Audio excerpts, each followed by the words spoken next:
What's going on, everybody? We are back with Week 11 best bets and anytime touchdowns.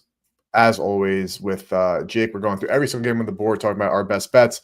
It's anytime touchdowns. We also have a special show today because we're doing a giveaway for hitting a bet. Quick backstory on all that. Jake and I made a little side bet. Jake was the winner, and the generous guy he is, he decided that he wants the winnings to be bet on a parlay. And if that parlay won, we would do a giveaway on stream. And guess what? That should smack, Jake. So thank you for the idea. Dude, that was a beautiful ticket we crafted. Absolutely gorgeous. Like not really much of a sweat either. It was a pretty easy cash, and they don't come often on those type of parlays. So yeah, I mean that Tampa Bay was the biggest sweat, I feel like, just because the first half was slow, but then they had that touchdown right before the end of the half, and then next thing you know, the floodgates opened up. Yeah.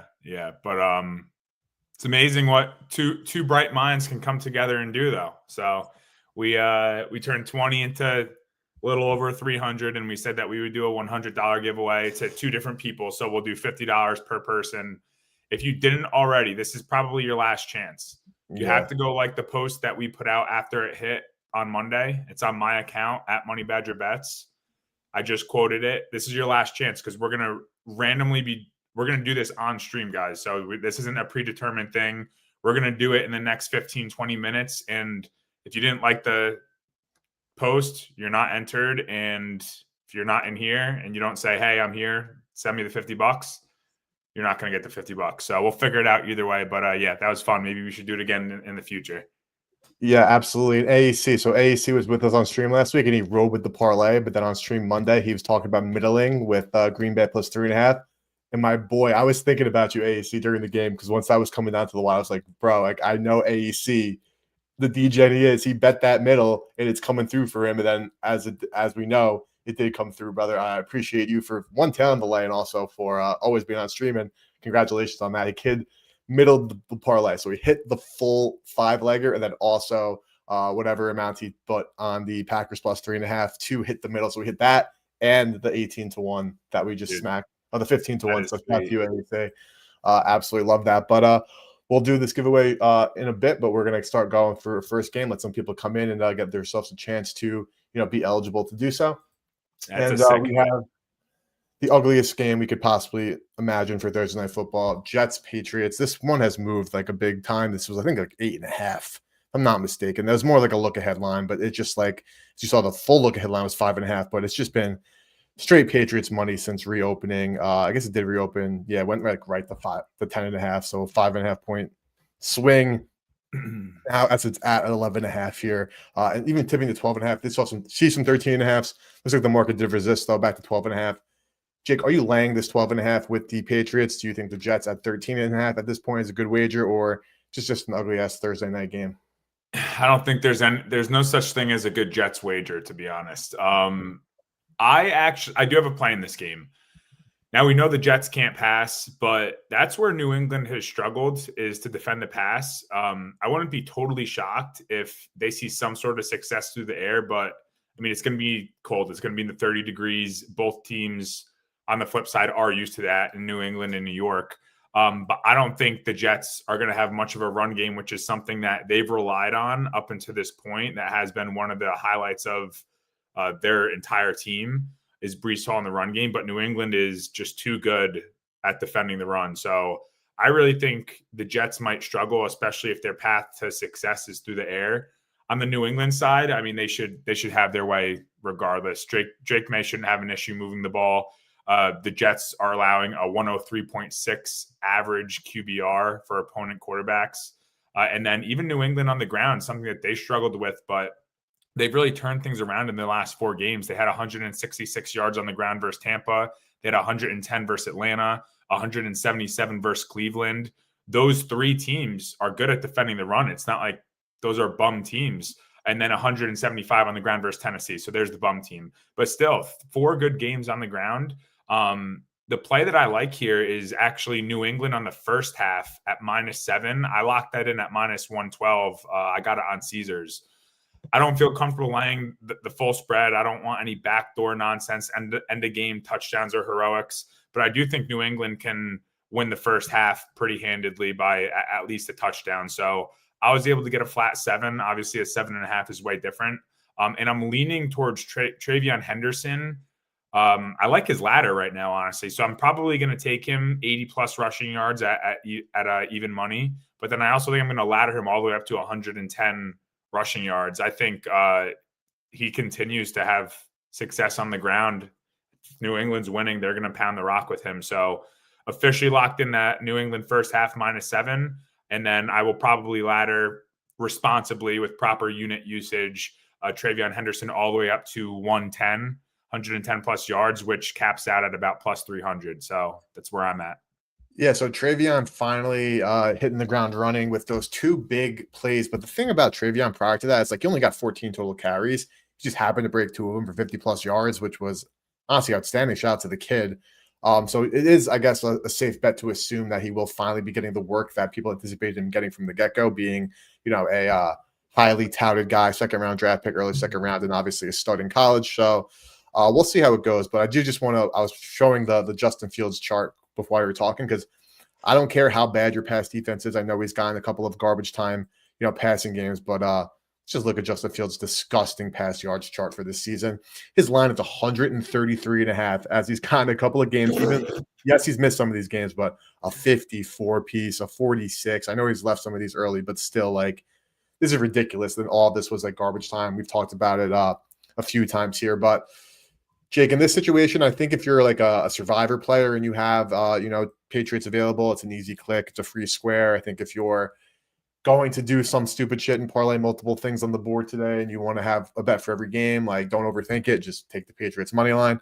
But my prop for this one, this is actually a player that I like. It's one of my best bets is, and I bet this pre-show, Drake May under rushing yards, actually. My reason being for Drake May under 20, I think I had 76.5 at DraftKings right here. This 112, so it's still available. The reason why this is one of my best bets is because I just don't think that he's going to need to run the football. Like, we know Drake May has the ability to have massive rushing games. We see it with the 62-piece 1 week, a 50, has had some lower rushing games throughout the course of the season. And the common denominator here is in this Tennessee game, like, they were struggling in the first half. They, obviously ended up pounding them, but he was able to get things going. Cleveland's got this fantastic pass rush. You have to do what you have to do. New Orleans, put the team on his back a bit, had to run the ball. Then Pittsburgh in that early season game when he was struggling to throw against this Jets team, like, yes, they beat the Browns, but Dylan Gabriel is worse than Justin Fields somehow. Like, they're both like 2 of the worst quarterbacks I've ever seen in my life. And I think if the Patriots, don't get to see that same version of the Jets that were, excited to play and like post deadline, had like a chip on their shoulder at home, got the win. No, they're going against a team that is far superior. And Drake May, I don't think is going to need to run the football. So yes, he's capable of going over, but considering the market here, 26.5 compared to other lines of, FanDuel at 24.5, I saw Circa there as well. I just don't think Drake May needs to run the football. So I'm taking his under. So some correlation there with your TreVeyon. If they just feed the kid and Drake May, not going to deal with some pass rush. I'm just not going to have to run the ball. Warriors Curry, what's going on, fam? What's going on, brother? How are you? Nice to see you hop in. But that's our Jake and my best bets. Jake is on TreVeyon Henderson over 79.5 rushing yards. I'm on Drake May under 26.5 rushing yards. And Jake liking New England first half -7.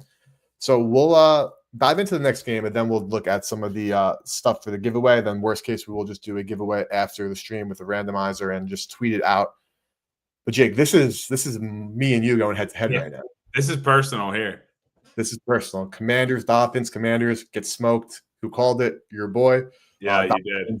Coming off a win. Who called it? Your boy. But Jake, now we're in Madrid. So, no DC, no weather, no beautiful sunny Miami. I'll start with you. I can ramble on this game and I have some thoughts. I have some strong thoughts, but I'll go to you first. Are your Finns beating my commies on Sunday?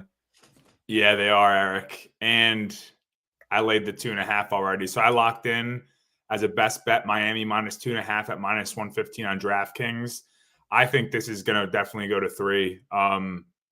Really what it is that Washington is pretty banged up. I just don't think that they're going to be able to stop the Dolphins. The Dolphins really don't have any injuries. They're a relatively healthy team. They've looked half decent all season. They just don't win the big games. Miami's inching, and I think they're going to be able to run the ball all over Washington. They're inching towards a top 10 run offense in the year, and I just think that they have too many weapons that Washington won't be able to stop on the offensive side. I also just don't have much confidence in Marcus Mariota right now. So that's where I stand. I think the number is, I mean, if this was over 3, I wouldn't be playing it, but under a field goal, I got to take the Dolphins over your Commanders. I'm sorry. I bet it already too. I bet Miami minus right, 2.5 already. Matt, I missed the 1.5. Thought about pulling the trigger. What's going on, Biz? Nice to see you. Shade Dragon, what is popping? I see you as well. But dude, no debates for me whatsoever. Miami's MO has been the last couple of years has been beating bad teams. That's what they've done successfully. That's when they've made their playoffs. There's always because they were like a fraud alert team. They beat up on the bad teams, lose to the good teams. And at this point, the Commanders are a horrible football team. Like they're as bad as like anyone that you would think. They're like their defense is like it's Bengals and it's Commanders. Like that's how bad it is. And we just lost Trey Amos for the year. The laundry list of injuries for that team is ridiculous. I don't think this is like a hammer ladder spot like I've been doing with the Seahawks, the Chiefs, and the Lions, which were all great bets that all hit. With that being said, I think though that the Commanders are still overmatched. I got to go back to this total as well. 47.5. I like this over too. If there's a 47, I'm going to add that to my card right now as well, because we all know how bad Miami's defense is. Looks like there's actually even a 46.5 at a good price here. No Vig Kalshi. So 46.5, please and thank you. Commanders defense. I mean, we know how bad the defense is for Washington. That's no need to speak on that any longer. But the Dolphins defense, they're playing closer to league average now, which is great, even with all their injuries. I think the Commanders offense, though, is still capable of putting up, competent drives now that they're playing like a no pass rush team, as well as a team that still has deficiencies. I think Marcus Mariota is going to do a good enough job to move the ball, as he had done in some of his other starts so far this year when they're not playing juggernaut opponents, top of the line like Seattle, Kansas City, and Detroit. So pretty easy click for me on Miami. There will be a time, Jake, where I finally bet Washington again this year, and the market goes too far. It'll come. It's not yet. And as far as a prop limited, for me, my friend. The market will eventually hook it up and tell me what, and give me a time to bet back on my commies. But Devon Achane, I wanted to find a better price for 2.5 touchdowns. Looks like 350 is the best, which is annoying. We hit that Gibbs last week. Same exact mold. Best offensive weapon on the field. Best player on the field when Miami's on offense and Washington's on defense. Washington always struggles against those kind of unique, amazing weapons. Look at the Bijan, look at the Gibbs. Achane's just that good. I like Achane as well. And there's 3+ touchdowns here at 18-1. Please and thank you. I'm interested in that as well. Give me all things Achane. And last but not least, I haven't looked at the prop yet, but like I got to look at Waddle stuff, because same way Washington, struggles against anybody who's a real stud, especially when they're on the outside also. Waddle's touchdowns only even money, which is crazy, but it's deserved at this point how bad Washington's defense is and how well Waddle's been playing. So, Jake, we're in agreement here. Miami laying the 2.5. Give me all things Achane, all things Waddle, and give me the over. Love to see it. And I will say, you sniped their money line against the Bills. You called it. I did. I bet the 9.5, and I didn't bet the 450 on the money line, so I can't fully say, but I said they were going to lose. They're going to beat the Bills. But I cashed that 9.5 sweat free from the get-go. Love to see it. Were you boots on the ground for that game, Jake? I was not boots on the ground. I sold my tickets, actually. I was going to be boots on the ground, but I was like, I went to EDC on Friday, came home Saturday, and I was like, do I really want to go all the way down to Miami to watch them get spanked by the Bills? Like, I'm really not trying to do that. My in-laws are all Bills fans, and it would have been a nice experience, but there's always next year.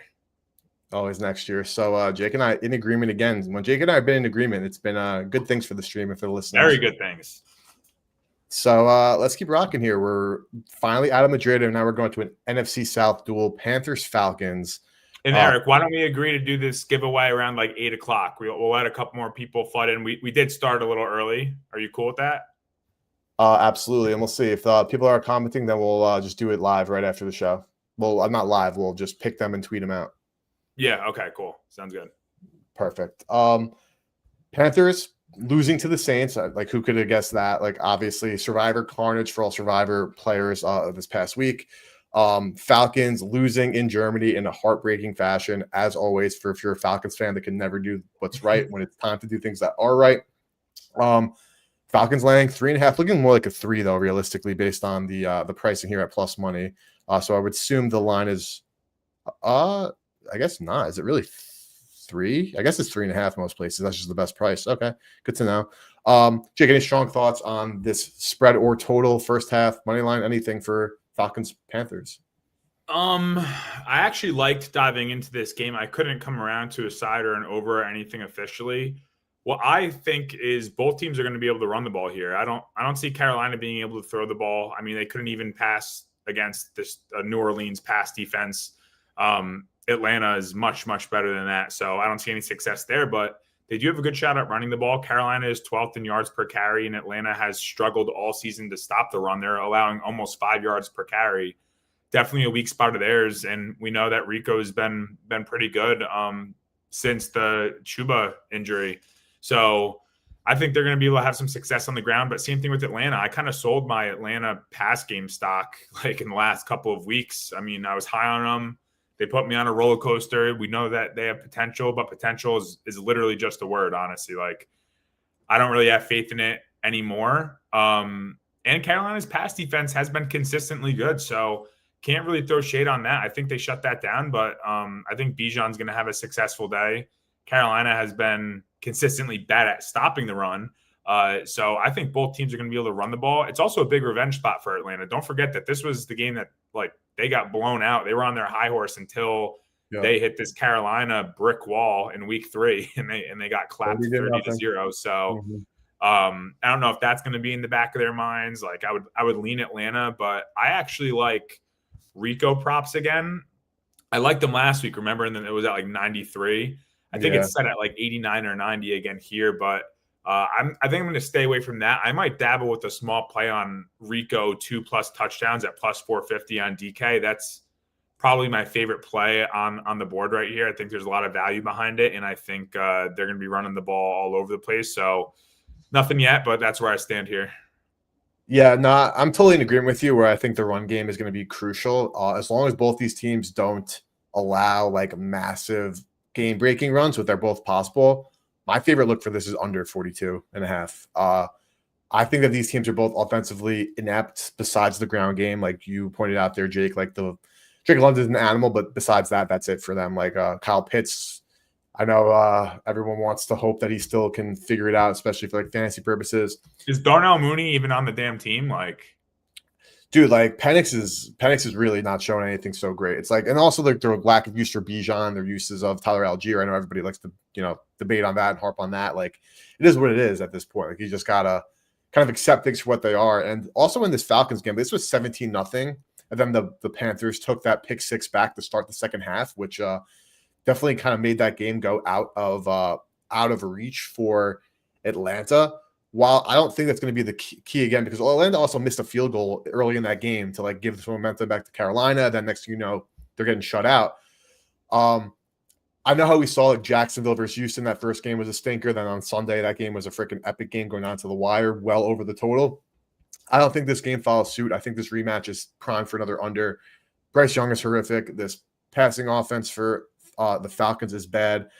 Yes, I think both teams will have success on the ball, but more running equals more clock being taken off, more time being taken off the clock, excuse me. And that's what I expect to see. So I like the under here. I have not gone and bet this yet, but this is my lean on this one is under 42.5.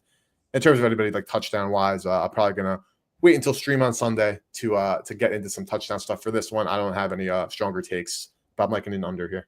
Yeah, I'll add, obviously I don't have many touchdown plays today. I just dug into the games. I was on a little bit of a time crunch, so I'm not going to force anything to you guys touchdown-wise in case anyone was wondering. Not for sure. I'm pretty efficient with those the last couple of weeks, so I'm sure they're on high demand. We've been absolutely cooking, so let's keep it up. So right now we have a lot of action from the first couple of games, some strong opinions, so we'll keep running through. Jaguars Chargers. This game has been staring at me all week long because this to me, Jake, is like the stereotypical somehow the Jaguars win this football game.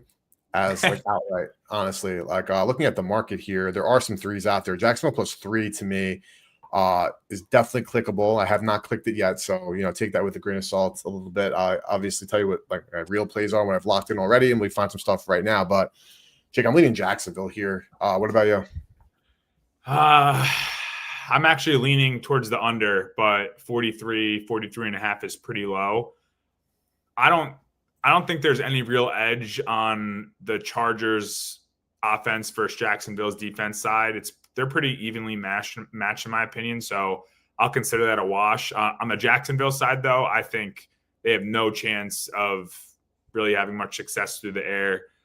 They're going to see arguably the best pass defense in the league. Well, all right, Houston's by far the best pass defense in the league, but the Chargers are definitely number 2 or number 3. Trevor Lawrence sits at a 79.3 QBR in the season, which is third amongst the current starters. But I can see them possibly running the ball a little bit. The Chargers' run defense isn't nearly as good as their pass defense. If I had a lean, though, that would definitely be Jacksonville. It's a big stay away game for me. I mean, I definitely think it's going to be a good one. So that's why I would take the points with Jacksonville. But I like the under. It's a little low to play in my eyes. So I'll stay away. Yeah, no beats. You look at the market actually when scrolling through it has agreed with you. This was a 45.5, and now it's gotten bet down to 44, nice. 43.5. There are some 43.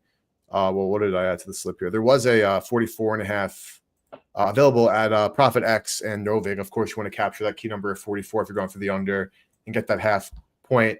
But no disagreements with you, Jake. To me, this is a game where not like going to blow anybody away with the insights. Just like I would rather take the team that's getting points, especially when it's 3 points in a matchup like this, where the Jaguars D-line is still pretty solid. Chargers O-line is still banged up and still dealing with their issues. Even more so now, where I think that they'll do enough to make Herbert uncomfortable. And we've seen Herbert, when he is uncomfortable, is still susceptible to turnovers, is susceptible to getting knocked around a bit. He's one of the most hit quarterbacks in his career. Then on the flip side, though, the one thing that like kills me, Jake, because we've seen this movie so many times in Trevor Lawrence's career, the Jaguars are going to be covering 3 all game long until there's 1 second left, and then Trevor's going to throw a freaking pick 6 when they're down 2 to freaking blow the cover and lose the game at the end. We've seen that with Trevor, and he's in the point now where like, because it's like jokes aside a bit, like I talk about Tua and how we're breaking down Dolphins games and we're like, yo, it's going to come down to the wire, but then Tua's going to throw a pick. And like at first, it's like, yeah, we're kind of joking, like he's not going to do it, but that's like, no, bro, like he's dead ass going to do it because we've seen it. I'm never actually joking about it. I'm dead serious when we're talking about that. So is Trevor Lawrence not in that category now, though, where he's going to fumble or throw a pick at the end of the game to lose it? Because definitely not. I don't want my balls in his hands. Pause, but you know what I'm saying? Like I'm not. I do because at this point, there's a lot of hills I'll die on, Eric. Not Trevor Lawrence with 2 minutes to go. No, it's like literally like, bro, like I'm waiting for how badly you fuck me. I'm waiting for what it is. I'd rather bet on how you screw me than him doing something successful. Yeah, fumble, interception, or 2 bad sacks back to back. I'll say I think one of the most impressive things of the season, and to me, is this Jacksonville defense. Like them and maybe like the Panthers. Like I'm very, very impressed with how they've held it together all season. Like consistently being decent. That's why the Jags are what they are record-wise. It's not because Trevor Lawrence is lighting up the scoreboard. It's because this defense is making play after play and like keeping their season alive. Honestly, it's the best way to say it. No, Trevor Lawrence is dog shit. Yeah, I forgot what. I'll show it right now. His passing touchdowns. Where are we? Right here. I think he's got 10 on the season. Him, Bo Nix, and Caleb Williams. Screw those guys. They're all dog. All horrible. They're all not good at football. So Jake and I, again, in total agreement here, which is fun in terms of like, or at least our outlook on the game. We haven't bet anything, but to me, this is the game where like, if I'm betting aside, it's got to be the one getting points out of 3. And I do actually agree with the under look being pretty solid, but overall, like no real, like, again, like deeper thoughts on that one, Jake. But we're going from an ugly one. It's actually, it's pretty fun, but we're going now to an absolute ugly one. Titans-Texans, bro. Titans-Texans. The Houston Texans came up for us clutch big time on Sunday. Everyone, we were talking about it in chat on Monday. Had Texans to close out a parlay. They banged. Had Texas money line straight. They banged. Shout out to Davis Mills. CJ Stroud is probably not playing. I saw that. Yeah, he's I would say like more likely than not, like closer to probably like 80% not playing. But Davis Mills, of course, put the team on his back for the boys last week and beat up the Jaguars in that final second. Then we have the Titans, who are coming off a bye and are the Tennessee Titans. Jake, are you willing to lay 3.5 on the? 6.5 on the road with the Texans team? Say 3.5. Sign me up, boy. Yeah. I remember you and I speaking about this game on 9/20. The game was on 9/28, whatever that date was on that Wednesday, saying, yeah, like I can't lay points with the Texans at 7.5. But then they put up 26 and let up 0. Do you think now that what we know about their defense with Davis Mills, you're a bit more willing, or are you back at the Titans, man, off a bye? I'm back in neither. This is a hard stay away for me. Now, if CJ Stroud was playing, I would lay a touchdown. Obviously, this line probably wouldn't be what it is. I personally don't see how Tennessee is going to score any points in this game. So that's the only place where I stand. Like maybe a Tennessee team total under if I had to choose. But yeah, it's a big stay away for me. I'm not going to lay a touchdown with a backup quarterback, and I'm definitely not going to take Tennessee with any type of points unless it's 100. So the Titans only covered against the Chargers with a defensive touchdown and a special teams touchdown. They did not score a touchdown on offense. They and the Raiders are the two teams that have more touchdowns from special teams and defense than they do in the passing game. Cam Ward's been that bad. This offense has been that bad. Everything that we know to be true about how bad this Titans team is, all true, and we know how good this Houston defense is. Not a joke, not legit. I think, honestly, at this point, though, the 6.5 to me is honestly appealing now. I'm not going to lie. If there's a 6 out there, I'm interested just because it looks like there's only 1.6 minus 120. For show purposes, I'll say it, though. Not going to bet that only at Hard Rock. I don't know how big of a downgrade Davis Mills is from CJ Stroud, because I think CJ Stroud is like so overblown. Like I loved him his rookie year. He's a Buckeye. I'm a Buckeye fan. So like I support all things OSU. Yeah, that rookie season was special, but Jake, it's been downhill ever since. I just don't think that Mills is like such a downgrade, especially because he's been around this team. He knows how to run the team. Nico Collins is still a dog. Woody Marks has been providing them a bit of a spark in that ground game. I just don't think that. I think we're getting a discount now. Yes, he is worse, but like, is he really 2.5, 3 points worse against the Titans? I don't think so. Yeah. In CJ Stroud's defense, it's a not biased opinion. Like he hasn't had his pieces though. Joe Mixon out all year, at the tail end of last year. Tank Dell, same thing. Nico Collins in and off of the injury report. Everyone has to deal with injuries though. It's not like an excuse. I'm just saying I still have more faith in CJ Stroud than Mills. But again, I mean, I would rather take like Houston defensive touchdown in this game than lay anything here personally. So no, I feel you. Because like just to be clear, like I'm not saying CJ Stroud is Trevor Lawrence, Tua Tagovailoa, pull the rug, they stink bad. Oh, all right, calm down. I'm not but because like their offensive line is obviously terrible, and their offensive play calling the last 3 years has really done him no favors. Don't get me wrong. So Houston money line, I mean, yeah, bro, they're what are they laying? They're minus 300. So absolutely don't disagree with that being like a parlay piece. If you're in a survivor pool and you still have Houston available, I think this is probably one of the few weeks you can use them. I don't think they struggle here. I think Houston, because Jake, we always talk buying low and selling high on players and situations. The last couple of weeks we've been betting on, I've been betting on Houston I bet on Denver in that game. I bet on Houston against Jacksonville. Had Houston against San Francisco, had them against Seattle. That was a loss. But long story short, like there are certain teams, you look at the record, you're like, they match this record, they stink. Like the Washington Commanders, they're 3-7, they are dog. The Texans at 4-5, like they're probably a 500 team realistically. So, when they were 2-6, or when they were, et cetera, whatever the record was, like 2 wins only, it's like, no, I think the Texans are much better than the market is giving them credit for at this moment. Yeah, I'd co-sign that. Packers Giants, Jake. So Brian Dable gone. We God. can spend a hot second on this. I saw some people like confused about it. I have friends. I'm in New York. I have friends who are Giants fans, obviously friends who love ball, who are like Me as well. confused. What the fuck are you confused about? He was dog shit at coaching. Yeah. What more do you want to see in order? How many quarterbacks does he have to go through? How many bad losses do they have to take? How many times does he have to yell at his players? Like on there is a certain line between acting out on the sideline and acting out behind closed doors. Like protect the house, like you're going to be on ESPN. You're going to be all over Twitter and X when you're sitting there screaming at your star wide receiver. No Dart. Yeah, Jameis is confirmed starting today. That was confirmed, which leads me to lean more towards the +7 here. I actually don't mind Jameis. Like I think in these spots he likes to turn up and shock the world. But going back to the firing, like, yeah, you shouldn't be shocked. I'm not shocked. I'm shocked it took this long. The question is, who the heck do they bring in? But also, Eric, look at all the really great coaches that face adversity. Sirianni, when do you ever see them lash out on their players like they're in a middle school like lunch fight? Like, come on, Sirianni man. Did, and then they fucking reamed him, and then he got a shit 2 years ago. Yeah, but like I'm saying, he was told like, yo, like don't forget like your job and like be better, and he has been better.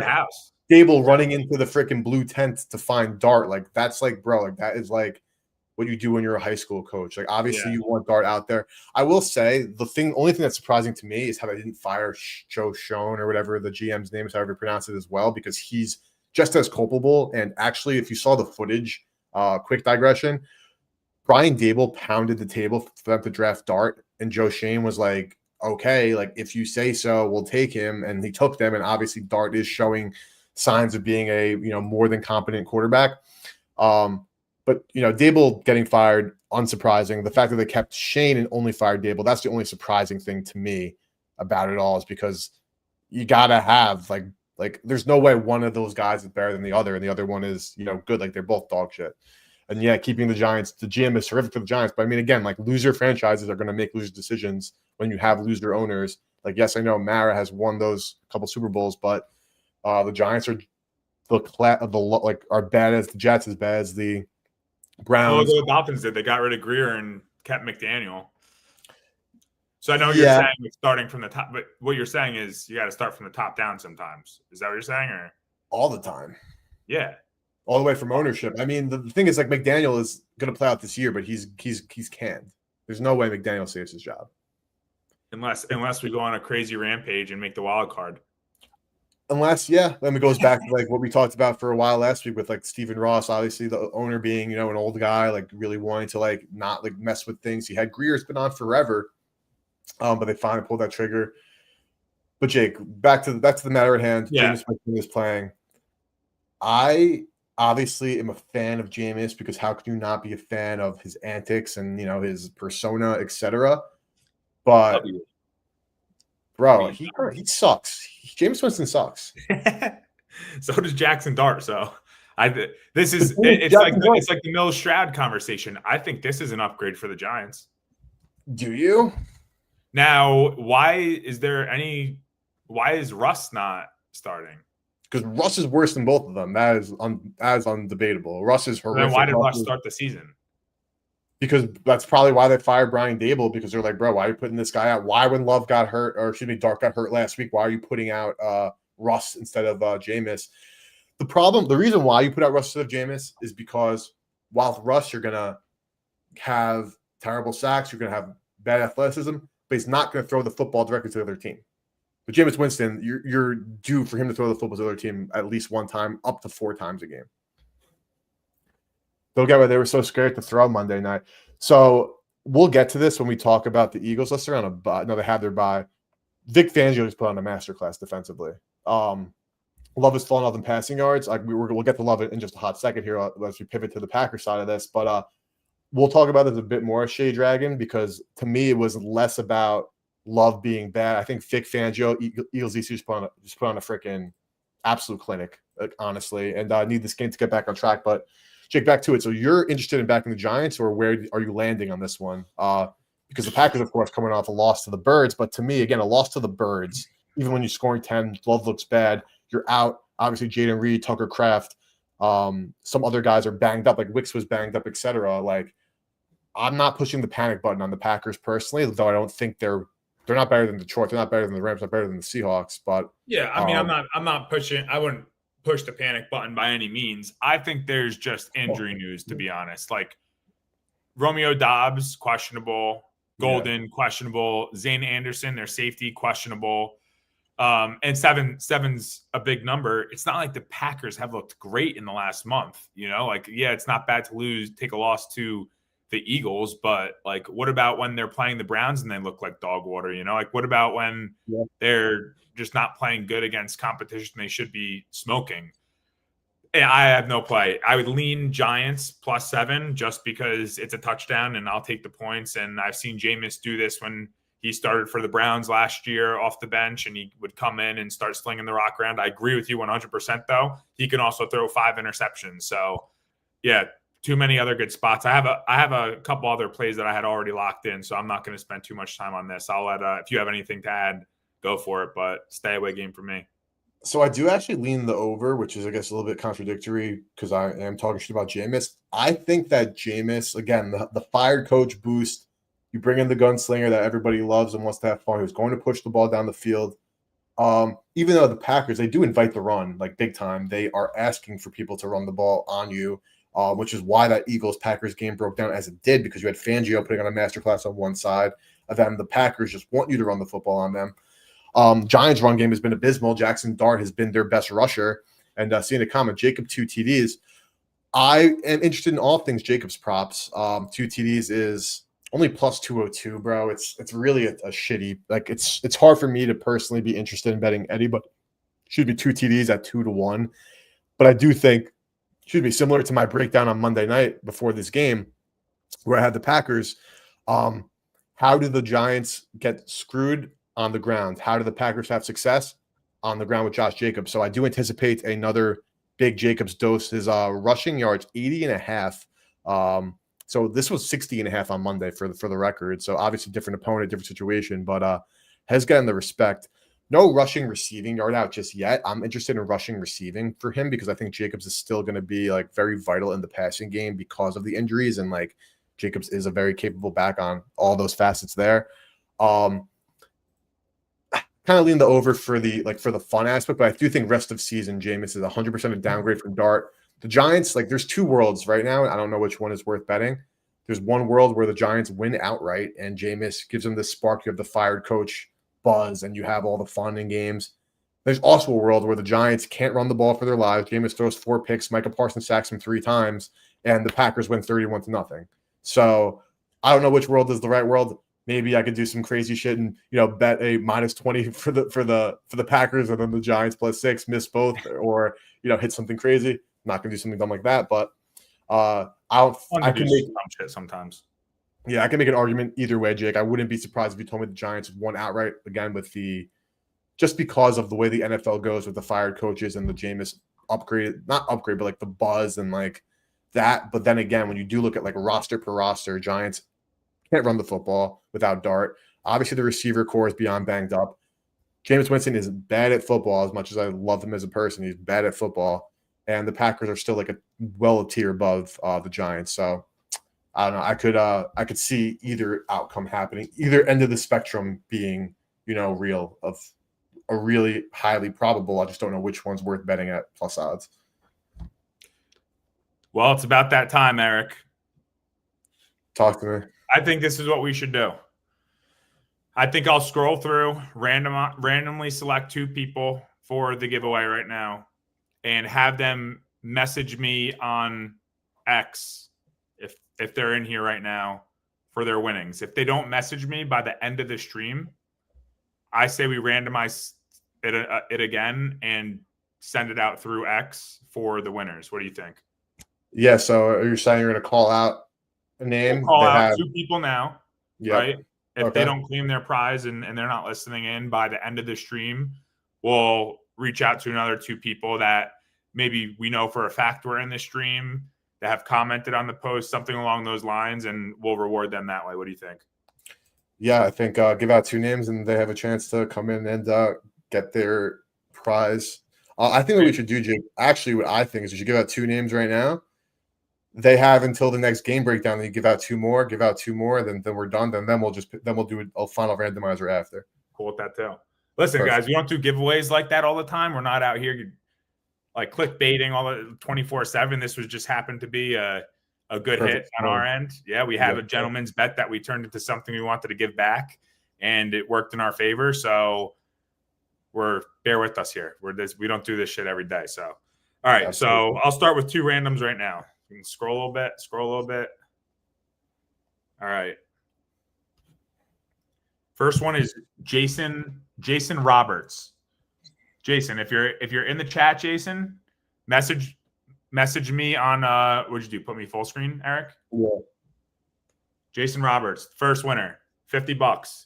Message me on X in the next 10, 15 minutes. $50 is yours. If not, we're giving it to somebody else. Second one.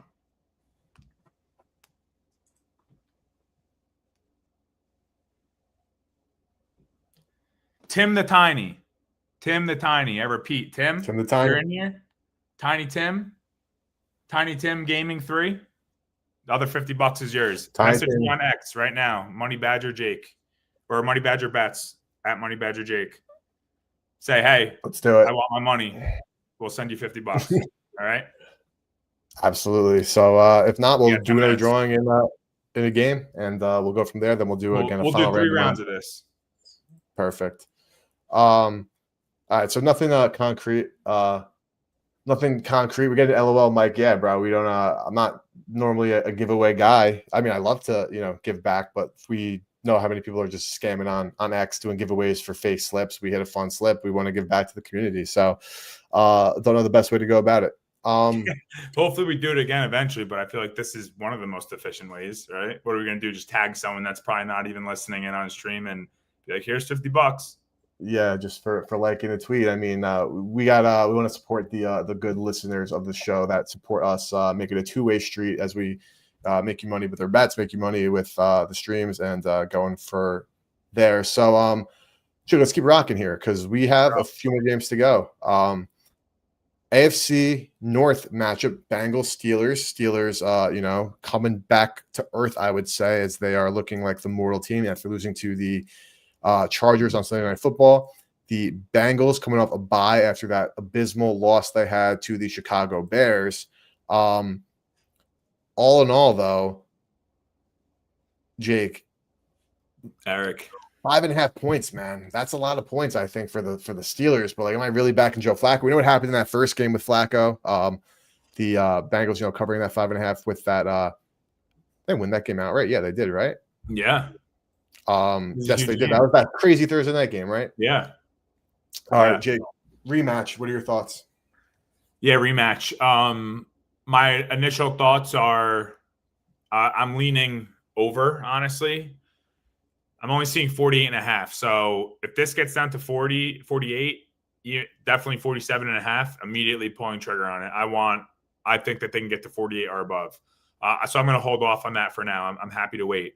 On the Cincy side, though, I think they might be able to throw the ball a little bit. Yeah, it's Joe Flacco, but he's averaging 345 yards per game in his last 3 games, one of them being versus Pittsburgh, where he threw for 343, 3 touchdowns and no interceptions. So he did have a good game. I remember watching that game. It was electric. It was just a show on both sides.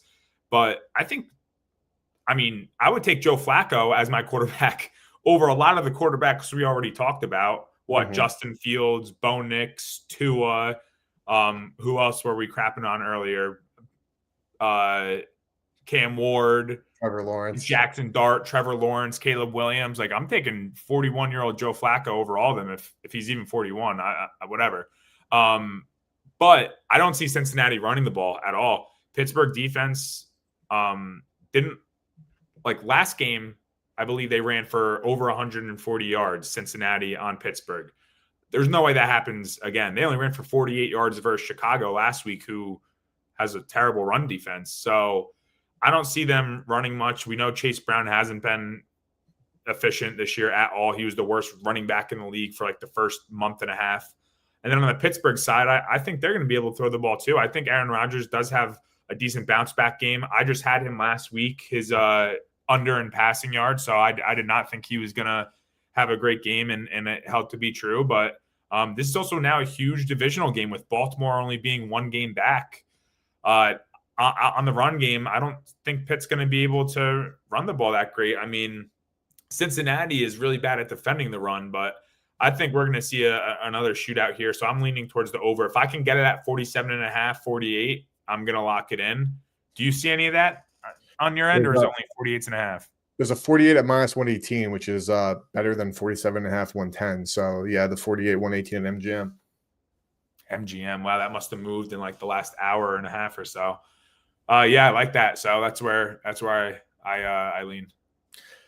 Yeah, no really strong opinions on this one. I hope we just have another fun game for props. Like I was just looking while you were talking there. Jamar Chase's receiving prop is at 93.5, so obviously expecting that.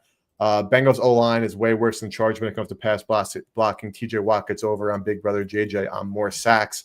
I don't doubt it, bro. I don't doubt it at all, Mike, honestly, because like thinking about what's going on really with like that first game, like you have the fact that Mike Tomlin is, knows Joe Flacco from all their time together in the AFC North, his time in with the Ravens, going against those Steelers teams. And like, we know that Tomlin was very vocal about like hating the fact that the Browns traded him to the Bengals. Then of course Flacco comes out and balls and beats them in that matchup there. Obviously the Bengals O-line's going to be a problem. Joe Flacco as a statue was a problem, but if he just keeps getting out those quick throws and just looking at Jamar Chase and throwing the football automatically and just going in that way, the same way he had that success, I could see this being a situation where the Bengals do, continue to just like keep this game competitive. 5.5 at home. It's obviously that little bit of a weird number, like in that kind of dead range, that 5. Considering where that number was, it was 3.5 in that first matchup with no, it was 5.5 as well. So the market is kind of just like saying, even with like the flip there, maybe they probably downgraded Pitt a bit. Cincinnati's defense is so bad. I know divisional games are always like kind of wonky, but now this one's at home in Pittsburgh. We have Tomlin coming off a loss.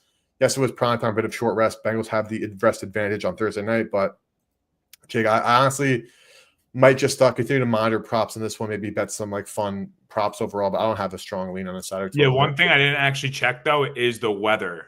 What is that going to look like? I'm guessing relatively windy. I haven't seen a weather report just yet for anything. And looking at some injuries quickly, Broderick Jones is questionable. Leighton questionable as well with a concussion. If the weather's bad, I'm staying away from the over, but I actually don't mind 47.5. Yeah, we'll see how that goes. I mean, that Giants-Bears game was steamed under because of the weather, but then that game still flew over. So, I got to pick and choose those spots wisely. I don't have any real strong opinions on that Bengals-Steelers, but Jake, we got an ugly one from a quarterbacking perspective. We have the Bears, who are definitely one of the biggest frauds in football, going to Minnesota to play the Vikings, who are favored over the Bears at 4-5. Bears are 6-3. Records don't matter, but just pointing that out there. JJ McCarthy looks to be abysmal, man, like really, really bad. They kind of hung around against the Ravens for a little bit until Baltimore, put the foot on the gas there. They had a chance to come back, though that was kind of predicated on some garbage time, which, they gave themselves a chance, which sure, but they didn't cover a spread. Jake, who are you putting your money on this one? KOC and JJ, Caleb and Ben Johnson? Neither of these freaking bums. I am on the under, though. I locked in 48.5. I got it at minus 110. I think it's pretty much everywhere. I love having that 48 and a hook there. I mean, you already talked about JJ McCarthy, and initially you'll look at his stat line and be like, oh, he threw for 248 on the Ravens, but that was 42 attempts later, 1 touchdown and 2 interceptions. So not impressive. We saw what he did the week before versus Detroit, 143 yards, 2 touchdowns, 1 interception. Now it's Detroit and it's Baltimore. It's nowhere near what the Chicago defense is. They're terrible. I do think Minnesota might be able to run the ball, though. I think the run game is obviously significantly better than their pass game. JJ McCarthy is struggling. It's always good to get rookie. Well, he's not technically a rookie, but younger quarterbacks with some sort of run game behind them. It just opens a lot of things up, takes a lot of weight off their shoulders. And Chicago is a bad run defense too. So I think there's a path for Minnesota on the ground. I also think there's a path for Chicago on the ground. With Chubb back, they have a very good 2 running back 1-2 punch with him and Anungai. I don't see Minnesota's defense really slowing that down. And if Chicago is seeing success on the ground, I think they'll just run the ball every play until they stop getting 4 or 5 yards per carry. I also don't think that they're going to be able to throw the ball as much. I'm not a Caleb Williams believer, never have been, never will be until he stops painting his damn nails. And as much as I don't like the Chicago offense, the Minnesota pass defense has not been very good. They've been underwhelmingly bad, in my opinion. They really rely on the big play if you think about it. Like, you see them on ESPN top 10, they bend, but they don't break. You can't trust those teams all the time to be like, oh, they have a great red zone defense because bad quarterbacks are turning the ball over when they should be scoring touchdowns or at least kicking a field goal. So it's hard to put your eggs in that basket. So I see a lot of run here. My best bet in this game is the under of 48.5. I expect a lot of running, a lot of time taking off the clock, a low-scoring game. It's a divisional game, a divisional matchup. So I think that they're going to stick to hard-nosed football. Chicago also runs a slow pace. They're 10th in time of possession, which should also help this. If they're milking the clock, spending 15 plays just to kick a field goal, I'll take that. So I like the under 48.5 here. Yeah, no real debates, because when you have 2 bad quarterbacks, I always am interested in an under. And that's exactly. Is 48.5 not high to you though? Like, even just with that perspective, 2 bad quarterbacks and a divisional game, you see a 48.5 when you see 45s usually in this game.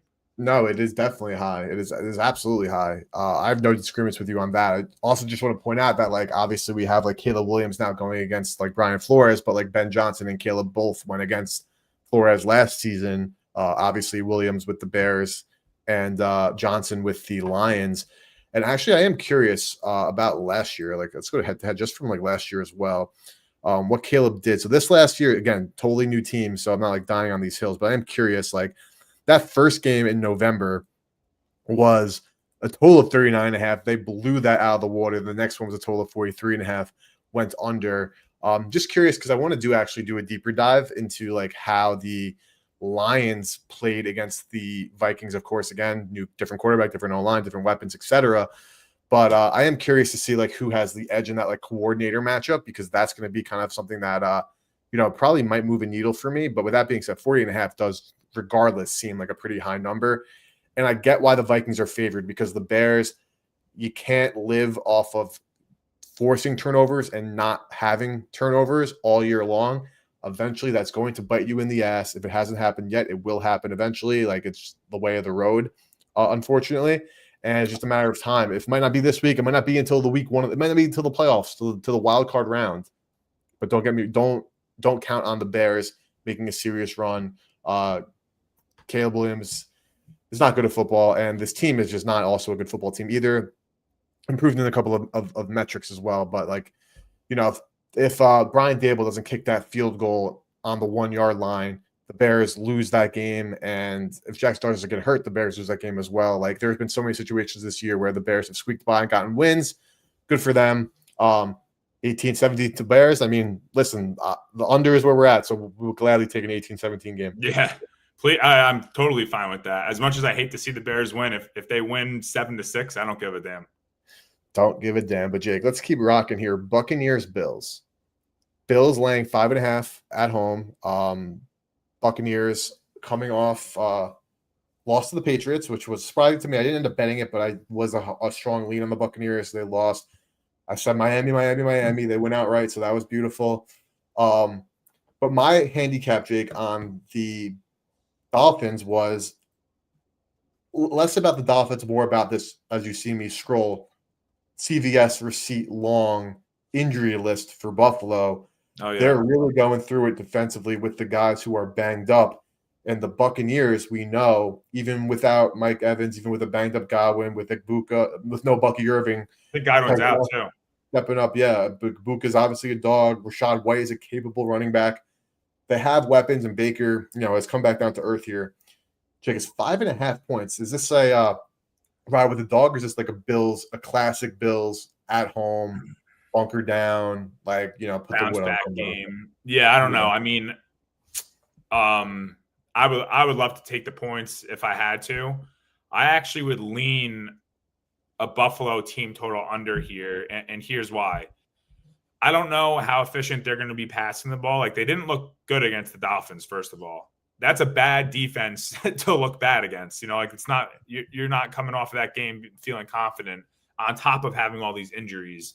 But their Buffalo's passing game is basically a wash when it comes to this Tampa Bay defense against the pass.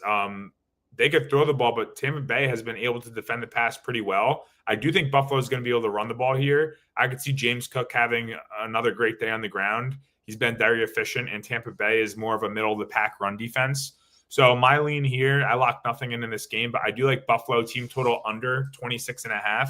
I also don't mind James Cook 80-plus rushing yards. I might throw 50-plus rushing yards in like an alternate parlay on Sunday with a couple other props that I like for James Cook and a couple others.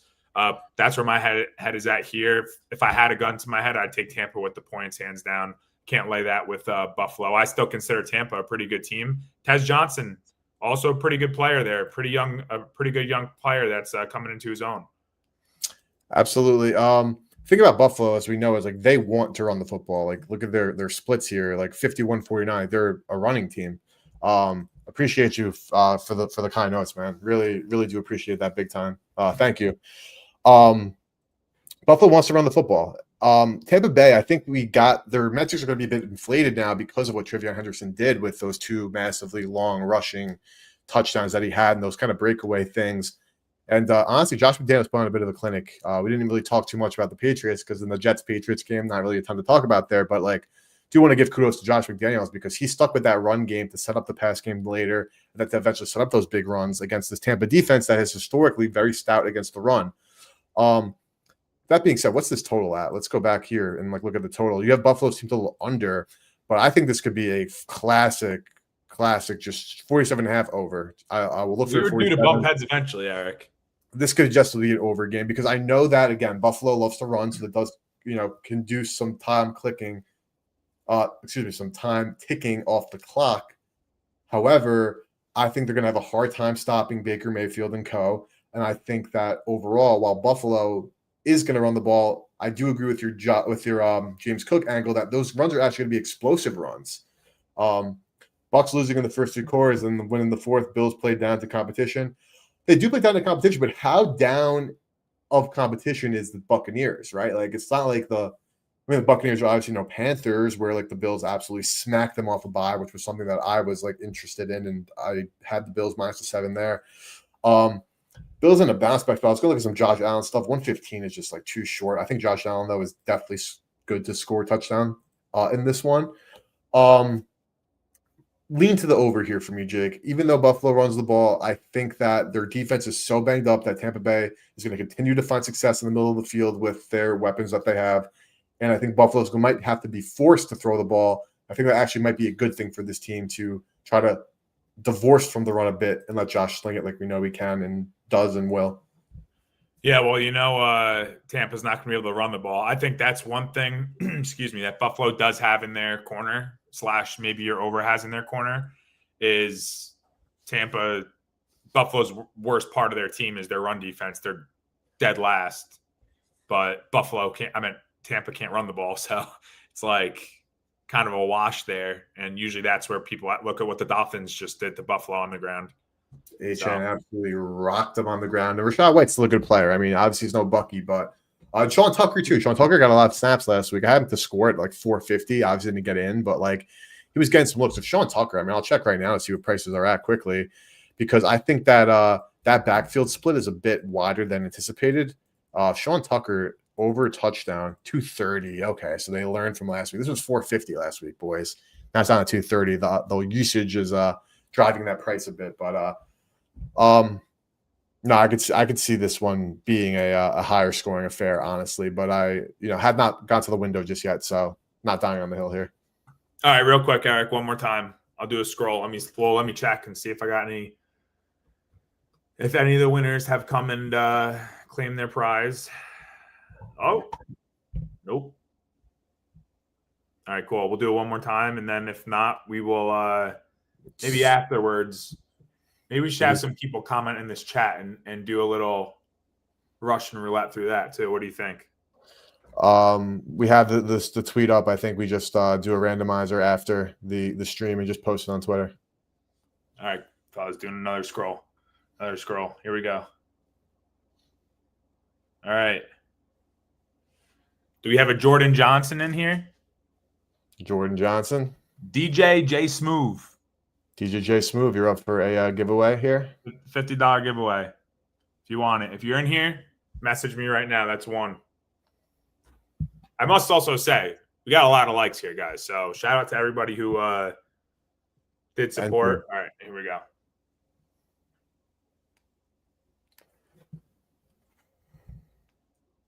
All right. We'll do Devontae Buck.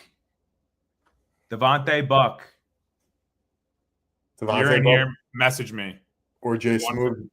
You won $50. Devontae _chillin. Let us know. $50. We want to give it to you, but if you don't want it, we're not going to give it to you. So we'll give it to somebody else. We'll gladly capitalize. So that's it. If anybody hits this up there, we'll give it out. If not, we'll just do another randomizer post stream, and we'll give it away on Twitter. If you're watching on YouTube, though, really appreciate it. Also, hit that like button if you're watching on YouTube. It does go a very long way to help the channel grow, Jake. But we're in the 4 o'clock window. Let's finalize here. Cardinals. Oh, maybe do I have something special for the 4 o'clock window, Eric? Well, I'm excited. Is it in this Cardinals-Niners game we're kicking off with? Nope, absolutely not. Actually, do you want to hear my notes on that? Sure. Bloodbath of an injury report. Pass. All right. So that's my notes. Jacoby Brissett leading the way. He's dog the Niners. We know how banged up they are. Laying 2.5. This game was close in that first matchup, though. I don't have any strong thoughts of this Niners Falcons game. I think Brissett will have some success like we saw in a couple of games because this Niners defense is so awful. They're coming off getting smoked in Seattle. This early season game was a 15-16 stinker.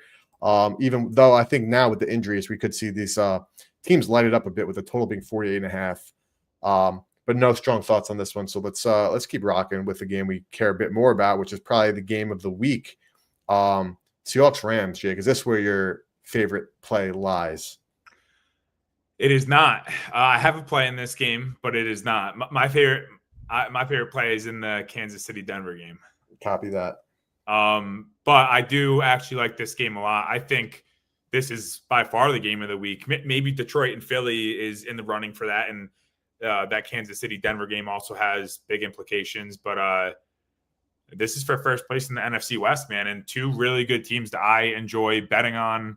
So can't wait to watch them play each other. Seattle, can't ever count out Darnold. We say this every single week with the pass attack, but the Rams are also a top 10 pass defense. However, I would still give that advantage to Seattle if I had to. I think they will have some success through the air, but no chance they run the ball here. Like I'll put it on in writing right now. Seattle's not going to be able to run the ball.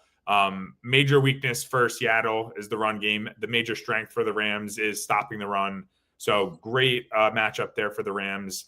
And almost the same thing on the other side of the ball. I think the Rams, it's going to be a great matchup on this side too. What's that? Did you say something, Eric? We lost you for a hot sec. But you're back. Oh, you're a little laggy, but you're good now. Yeah. All right, cool. Yeah, I was just saying how on the offensive side of the ball for the Rams, I think this is just a great overall matchup through the air. I think we're going to see one of the best passing offenses versus one of the best pass defenses in the league. Same thing that I did for Seattle. I'll give this advantage to the Rams as well. So I think both teams are going to be able to throw the ball a little bit. I don't see the Rams running the ball, though, man. I think they're not far behind Seattle when it comes to success on the ground, and Seattle's a top 3 run defense. So I think this is going to be in the ball, the ball is going to be the hands of Darnold and Stafford here. We're going to see a little mano-a-mano action. My play, however, is Rashid Shaheed to score a touchdown at plus 285 on DraftKings. It's a best bet of mine because I think he should be fully acclimated after 2 weeks. Usually that's the amount of time it takes to get comfortable and build some chemistry. He's a deep ball threat, which is lots of that's what Seattle does. They like having explosive plays. If you look at their time of possession, they're not even in the top half. They're just scoring all of their touchdowns quick. And we know that JSN is also going to bring a lot of the focus. He's usually the culprit for that deep ball threat. So I think we're going to see Shaheed in this explosive Seattle offense really start to thrive. And plus 285 is really good price, in my opinion. So I'm not going to go crazy and put a unit on it, but it's a great spot to put maybe like a half a unit to win a little over 1 unit. So I locked this in already at plus 285. I got that on DraftKings. Very nice. Rashid Shaheed. I love that deal. So I'm excited to see him getting fully acclimated with the Seattle offense with his old OC, Clint Kubiak. But Jake, this to me is a game. I don't have a play. I don't have a strong opinion. I think it's perfectly priced at this is such 3.5, but I think it's more really a 3 on the market. Yeah, it really is close to. It really is a 3. I think that's fair. It's going to be so much fun to watch one of the best offensive minds in football, and Sean McVay, going against one of the best defensive minds in Mike McDonald, head coach of the Seahawks. Going head to head is going to be awesome.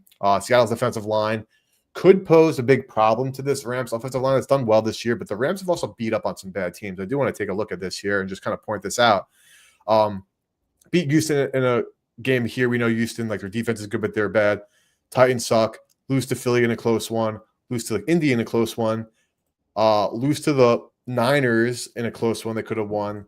Then they, beat the Ravens with the backup, beat the Jaguars, beat the Saints, beat the Niners, which is the most injured Niners team. It's not like the Rams have gone through a gauntlet as well, but not like Seattle has either, right? Seattle beating San Francisco, or losing to San Francisco, beating Pittsburgh, New Orleans, Arizona, Tampa, losing that game. Then they beat Jacksonville, Houston, Washington, Arizona. Like, they haven't beaten anybody that good either. So no real edge in that department where it's like this one team is so battle tested, the other one's like looking like a fraud. Like, let's fade the narrative, let's fade the noise situation.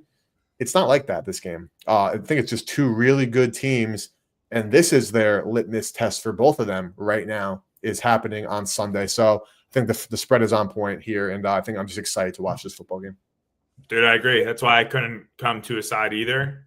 I mean, money line wise, yeah, I'd probably take the Rams, but this is just going to be a great game. Best game of the weekend with the implications on it. I mean, come on now. Can't ask for more. Cup over on yards. Jake, any thoughts on Cup?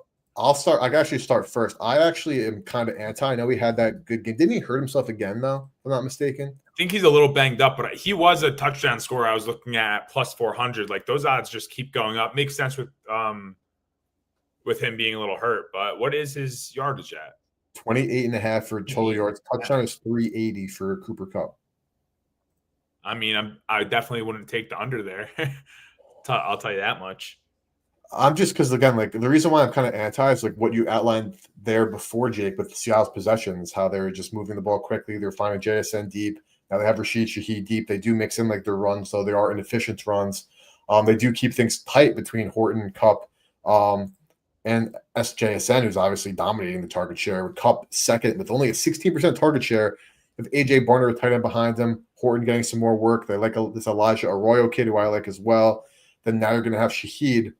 Yeah, target share. So I'm it's a very low number, so I understand the desire, but obviously the revenge game angle, can't ever forget that as well, because Kupp as a Ram Triple Crown winner there. I don't know. I could see the revenge game angle, and I feel like an idiot for not hitting it, but I could also see the angle of like Kupp knowing he's like basically cooked, and the Seahawks being like, bro, like, we love you, but we need to give it to our better players at this point. Yeah, I would rather take his over on receptions of 2.5. I believe it's at. Wonder what the best number you can get there. Yeah, it's a little juiced. I think minus 125 on Bet365. Now I could see them trying to get him a couple screens. He's good at finding like those quick holes in his zone where, he's not going to get 30 yards these days. He's not their deep ball guy anymore. They have plenty of other guys for that. I could see him snagging three receptions though, for sure. So I would rather lay that juice on 3+ receptions than bag on him to have 30+ yards.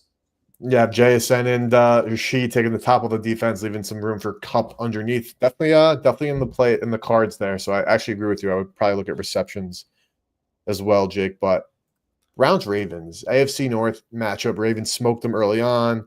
Lamar Jackson popping back up on the injury report, questionable. Missed Wednesday's practice due to knee soreness, but may resume practicing as soon as Thursday. Ryan Mink of the Ravens official site reports. So obviously that is a bit of a concern there. Browns Ravens games are always, AFC North games are always kind of nutty, but like, dude, Dylan Gabriel, there's something. One of my friends is a Browns fan, and he always sends me videos. Like, I'm not a TikTok guy, but he sends me like TikToks, and it's a Brown. I don't know if he's actually a Browns fan, the guy who makes the TikToks, but it's always like it's the funniest bit going right now. It's like I'm gonna do the worst 5 throws of the NFL every week, and all 5 are always Dylan Gabriel, but it'll be like introduce the first one, the quarterback for the Browns. They'll be like the rookie quarterback from Oregon. And they'll be like the 3rd round pick, and he always just introduces him differently. And it's always the Dylan Gabriel throw. Dylan Gabriel, no, that's hilarious. You got to send me that. Funny. It's so well, funny.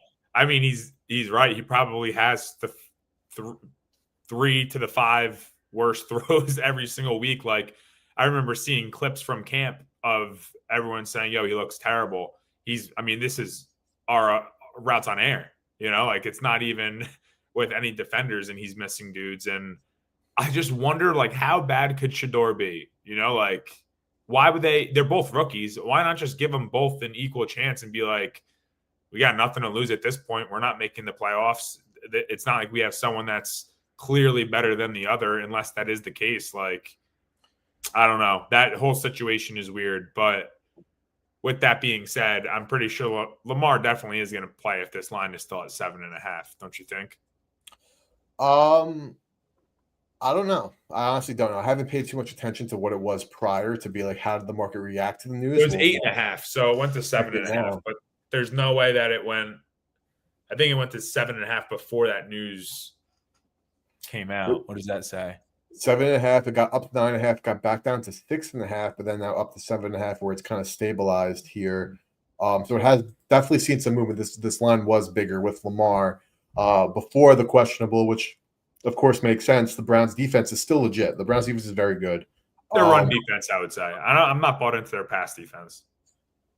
I think overall, like I don't think they're Houston good, but I think they have a capable unit. Like, they have good enough players. Like, they let 2 touchdowns Jets special teams last week in the toilet bowl. Where, Jake, what did I even say last week? Where the Browns are gonna definitely lose that game because it's better for them to lose that game. Yep, that's exactly what you said. But in this game, with less draft implications, though, of course, every loss probably is helpful for the Cleveland Browns, and why I don't actually think that's what happened. So the Gabriel does just stink.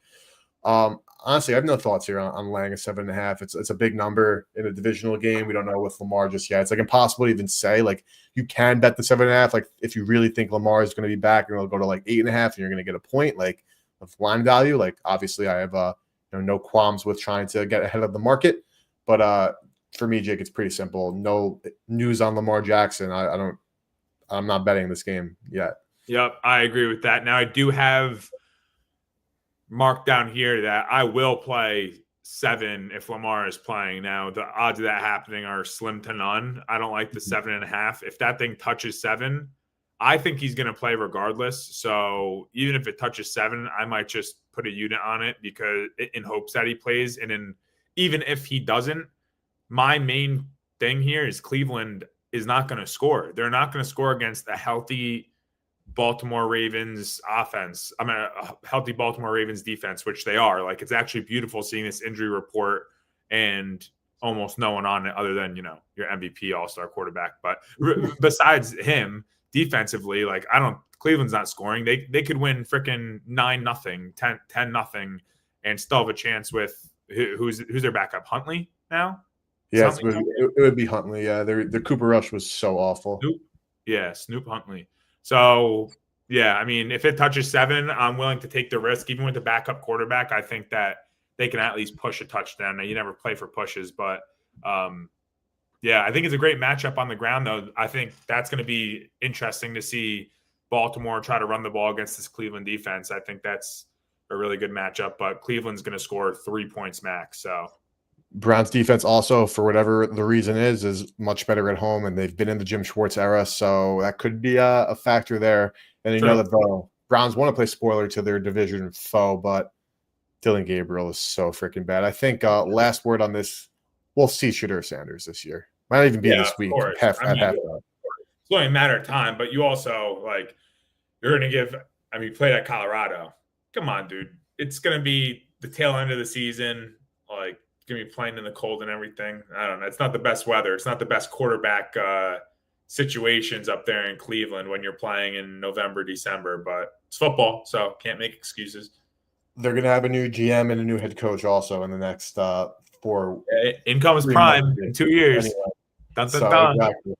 Anything is possible there. But, Jake, let's go to one of the best games of the week. We've got 3 left. Chiefs-Broncos in Mile High. Broncos plus 3.5. Chiefs laying 3.5. Kansas City Chiefs 5-4 currently outside the playoff picture, but still favored to win the Super Bowl because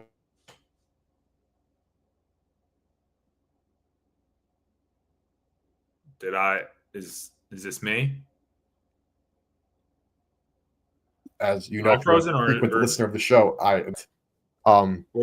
were you just frozen or was I just lagged out. Oh, okay. I was just frozen for a sec. Long story short, Chiefs are still favored to win the Super Bowl without even being in the playoffs right now. I agree with that. The Chiefs are going to win the Super Bowl. Bet on it or just be sad about it when it happens. I prefer the former. Jake, you said you had your favorite play of the week, though, in this week. Talk to me. My best bet of the entire week, Kansas City minus 3.5 at minus 115 on DraftKings. I locked it in 2 hours ago. Hopefully, there was a lot of 4s, so I think DraftKings was the only one that had that 3.5. Do they still have it? Yep. Yeah. What is that? Minus 107. Yeah, there's 3.5 at DraftKings 115. Yes. Okay, cool. I'll start with saying Kansas City owns Denver. Minus the 38-0 loss that Kansas City took last January because they rested their entire team for the playoffs because they already clinched.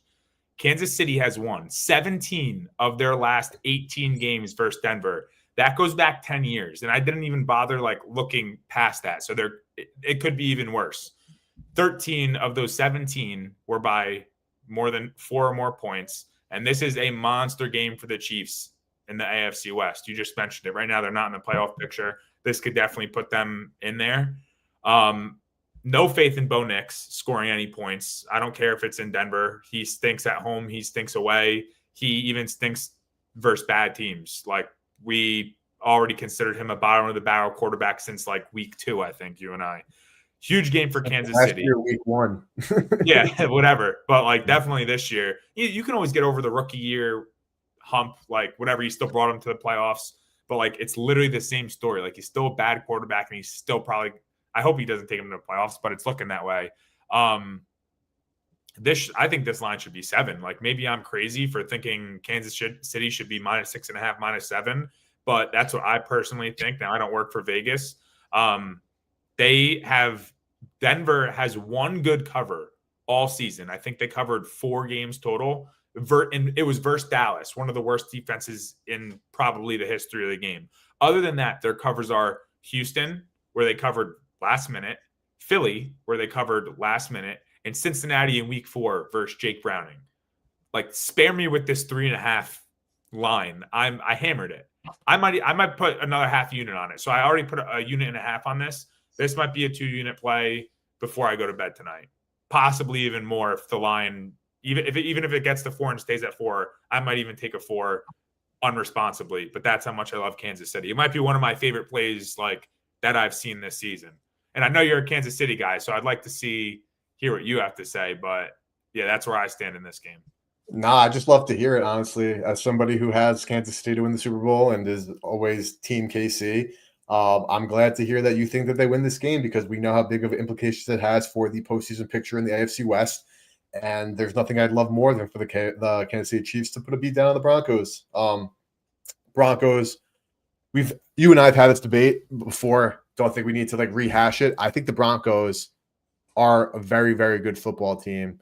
I think you could probably list 20 quarterbacks that if you put on their team over Bo Nix, the Denver Broncos might be 10-0 and actually like this line would be a PK because that's how good their defense is. Sean Payton is one of the best coaches in football. Their offensive line is very good. They have good skill players. They just literally have a bottom 4 quarterback in the entire sport.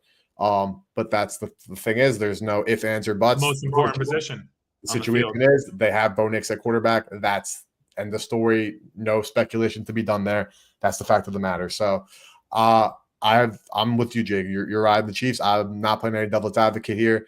I want them to win by margin. So let's go Chiefs, baby. Love that. Yeah, I mean, and usually I'm not a bandwagon or anything, but I'm not afraid to bet against the Chiefs, obviously. I've been on this stream and taking the Raiders against them. But this is just like prime Patrick Mahomes, like game time, not where they want to be versus a division rival who's where they want to be, who I think this is a good sell high spot for Denver and a good buy low spot if you want to consider it for Kansas City. No, I think that this line we could be sitting in like on stream next Wednesday talking about how this was that situation that you just outlined, and you're taking the bull by the horns and betting it right away. So kudos to you. And let's do it here. We got 2 more games, final 2 primetime. Lions, Eagles. Of course, this one is a game of the week potential as well. 2 NFC heavyweights going at it. The Birds coming off that win on Monday night. Lions coming off a beatdown. Like I wonder did anybody out there think the Lions are going to win by 20? I think someone took like every alternate spread and everybody on the offensive team to score a touchdown, even the linemen, but I forgot who that was. And team total over and full game over. I wonder who it was. I think it was the Commanders fan, actually. Jokes aside here, I do want to call out Philly for a second and just talk about Monday night quickly, Jake, because you and I, we agreed that was one of our best bets last week. That was the final leg of the parlay. That went from we betted it. Also, kudos to us. We bet that at 116. Line closed 105-ish, 110-ish. Jake, I was impressed by Philly. I know in a game where they scored how many points, 10 points or whatever it was, that it's like, how are you going to say you were impressed about it? Again, like I mentioned on stream a bit earlier today when we were, teasing this for a bit. I think that was a Vic Fangio masterclass. He dared Green Bay to run the football, and they said, you're not getting shit over the top with your whack-ass receivers. And Vic Fangio put on a fantastic game plan, and they shut down the Packers. Scoring just 10 points on the Green Bay Packers in essentially a playoff-esque environment, I don't think there's really any shame on. I think this offense, we know that, A.J. Brown is tweeting and Instagram posting, disses, and he's unhappy. Devonta Smith was only touchdown scorer there. Jalen Hurts, of course, is like a league average quarterback, if not like slightly below. Whereas the Lions, Goff is still cooking. The offense is looking great. You know that their weapons are waking up, though. Against Washington, everything's a bit inflated. But, Jake, the problem with this game for me from a betting perspective is I was hoping, honestly, that, sharps in the market were going to put more stock in that blowout win and make this closer to a pick 'em. Yeah, I was thinking the same thing, Eric. I can't believe it. The line is what it is. It's just like, if you were telling me to set the line, I'm saying 2.5. And because of that, I can't bet it. Yeah. My lean is Philly 2.5, but I was hoping the same. If I could have gotten Philly at like -1 closer to a pick 'em, I'd be on them again. And those types of games against a Green Bay defense who is very good Green Bay defense in prime time. Doesn't matter how you get those wins, man. Like if that was against the Jaguars or a team that Philly should have smoked and they didn't, okay, that sucks. That's not impressive. I think that was a good win. They were dominating the game majority of the time too. They were up 10-0. Green Bay had a score at the end, and then they really made us sweat though by what were they doing going for it on 4th down there instead of punting it. Like absolutely, Green Bay couldn't score a touchdown all game until 2 minutes prior. You don't want to pin them inside their own 10-yard line and make them drive down to win the game versus making them try to get a couple of yards for a field goal attempt. That made no sense to me. So I'll take that part away from the Sirianni masterclass that you just said. But the Fangio masterclass. Yeah. Other than that, we were texting each other like, wow, it's actually, we're hitting, let's go. Can't wait to do this giveaway. they're like, all right, hold our horses. Like, did we really just? I even put out a tweet, "Bang bang bird gang," before it even hit. But this game specifically, I want to say something about Jared Goff because he's statistically has been so bad in away games this season, especially in spots like this. He used to be an auto fade on the way, especially in outdoor games, but he's really held his own this season in away games this season. He's averaging 241.6 yards per game. He has 10 touchdowns, 1 interception, and almost a 120 QBR. So got to erase that narrative on his side. I think Detroit is going to be able to run the ball a little bit too here. I think they have the slight edge on the ground versus Philly run defense, but I do like that upgrade with Jalen Phillips. I mean, I hate to see him go from Miami, but I'm glad he ended up on an NFC team, so we barely have to see him. 2, on a team that's a Super Bowl contender again, because he does deserve it. He's a stud. And I don't think his injury did much to him. I think he really improved this Philly defense. He had the fumble recovery already in his debut, and you just tell his presence were there. Like, that front 7 is pretty elite for Philly. I think Philly's going to be able to throw the ball too a little bit here. I think they're already a top 5 pass offense statistically, and they're at home. Detroit is a middle of the pack pass defense. I think that they're going to get a little something going through the air. I think when these rhetorics go out about A.J. Brown, these tweets, the whatever, people not being happy, there's always something that follows that, especially in Philly, where they just erase that narrative, and all of a sudden he's reading books on the sideline again after scoring a touchdown. So, like, I have a feeling they're going to be able to throw the ball here. I don't know if they're going to be able to run. I was on Saquon last week, but definitely don't think he's going to do much this week. I think the Lions shut down the Philly run game. I lean Philly -2.5, and I do lean towards the over of 46.5, but I don't like the 10-mile-per-hour winds that's forecasting. So I'll see what that looks like closer to game time, but lean the over, lean Philly. Maybe I'll throw a Philly money line in a parlay, but that's where I stand. I'm with you, bro. Not much to add there. Like you said, the days of fading Goff on the road and like not thinking twice are over.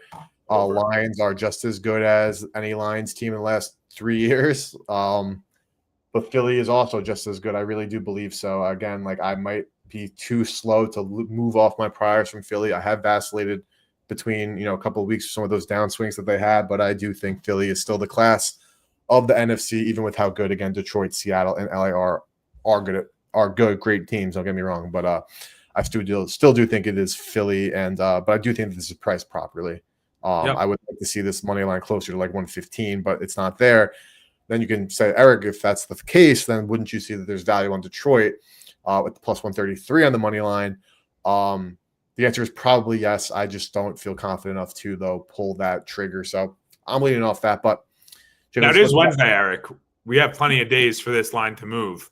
What point, just for the viewers, what point would you feel comfortable with laying it with Philly? Like, if it's a -1 or -115, -120 money line, like, where is your trigger point on this? If it's just money line against a -120, I would bet this in a heartbeat. Yep. And from it would be a money line bet for me or nothing. Same thing. A 110 would be ideal, but again, I find it hard to believe that it's getting there because, again, like, the situations that we hoped to potentially give us, like, I don't want to say like a buy low, but like maybe like a market discrepancy, it just didn't happen. Like, the market is not, in my opinion, the market is saying that win at Washington was what should have happened, which I agreed with.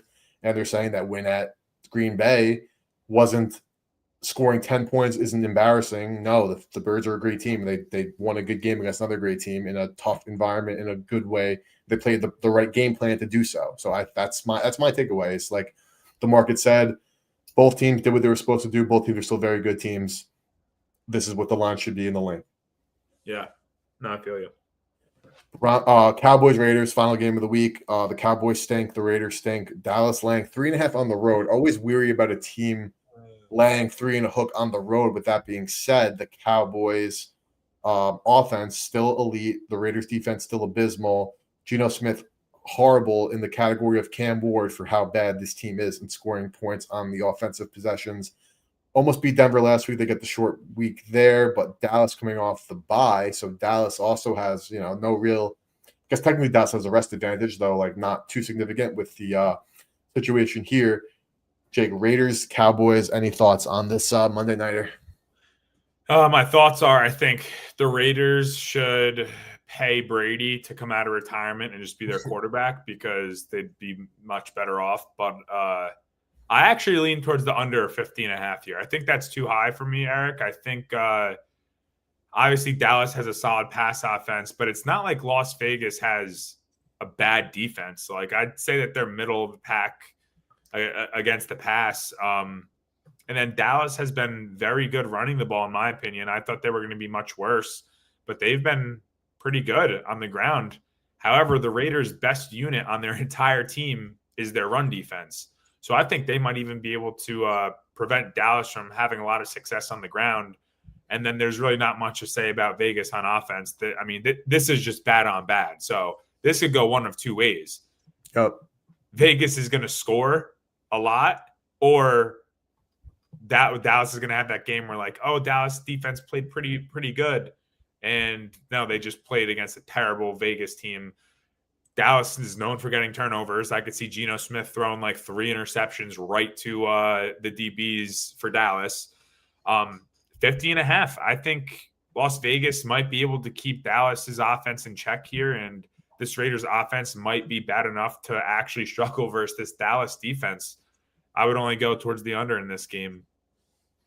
No disagreement's getting a kind of props for Brock. Only seeing touchdown and receiving yards. I'm curious to see receptions for Brock, what that's at. Because if it's in like a 5.5 range and that's about even money or better, I'd be interested in that. Absolutely. Brock Bowers an absolute dog. This 155 price for a touchdown actually at Hard Rock, if you have Hard Rock, I would actually bet that as well.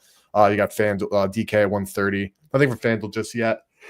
Excuse me, Novik 132, but I don't have a strong take on this Cowboys-Raiders game, bro. Like, honestly, like, there's a lot of time for me to get my thoughts together. I'll be streaming Thursday, Friday, Sunday. So by then, I'm sure I'll have much more thoughts.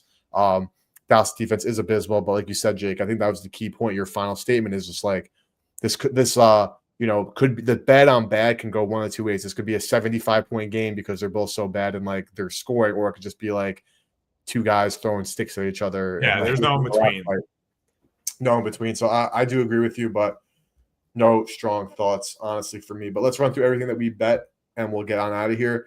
These are the props. Fewer props this week just because we didn't have a ton. But again, I'll be streaming tomorrow, Friday, and Sunday. But between Jake and I, these are all props that we like. Jake likes Travion Henderson over 79.5 rushing yards with a mini ladder potential up to 110 plus. I bet Drake May under 26.5 rush yards at DraftKings. So if you want to tail, that's one of my best bets. I bet it already. Dolphins, Commanders, give me Achane 2 touchdowns, Achane 3 touchdowns, Waddle anytime touchdown. I will have more props for that on stream on Friday and Thursday. So like stay tuned because I'm definitely hammering the shit out of that game. Jake Rico Dowdle 2+ touchdowns. James Cook over 78.5 rushing yards. Me, Josh Allen TD. Jake Shaheed touchdown, and me, Brock Bowers touchdown, though I will definitely be interested in his reception prop based on what that is. But let's go to the game lines where we have a much stronger thoughts. Jake played New England first half -7. We both played Miami -2.5, both one of our best bets. I also think the over at 46.5, depending on the price. At Novik and Profit Extra 116 is definitely playable. I like the over as well. I like the under in Falcons Panthers, so that's a lean. Jake and I both leans on Jacksonville +3 and the total under 44.5. Lean on Houston -6. Jake, was your over in Bengals Steelers a play or a lean? It was a lean. Lean for over in Bengals Steelers. Do you want Jake's best bets? Under 48.5 in Bears Vikings. One other Jake's best bets under 28.5 points for the Bills, or was that? It was a lean. It was a lean. That's a lean, and I lean on the over there. Jake's best bet of the week, Kansas City -3.5. By the way, my best bet of the week is Dolphins -2.5. So I'm going 4 straight weeks of fading the commies against the spread as my best bet. Oh man, lean, that's fun toward the over in 46.5 in that game as well. Lions Eagles. Then I lean toward the under in Monday Night Football under 50.5, boys. So that'll wrap us up. I'll see you guys tomorrow on stream, 7 p.m. Eastern, as well as on Friday and Sunday. If you're watching on YouTube, hit that like button. Goes a long way. If you're watching on X, follow Jake and I on X. Jake, any parting words for the boys? No, we will get we'll get that $50 giveaway out to 2 people. So we're gonna stay true to our word. We'll do it on X. We want to make sure someone actually gets it. We'll post the receipts of Venmo or Cash App or however we pay you. So stay tuned for that. We'll pick someone that stays engaged and stuff. So next 24 hours, we'll get that out there. Absolutely, boys. I appreciate you all. We'll see you guys next time, and have a good one.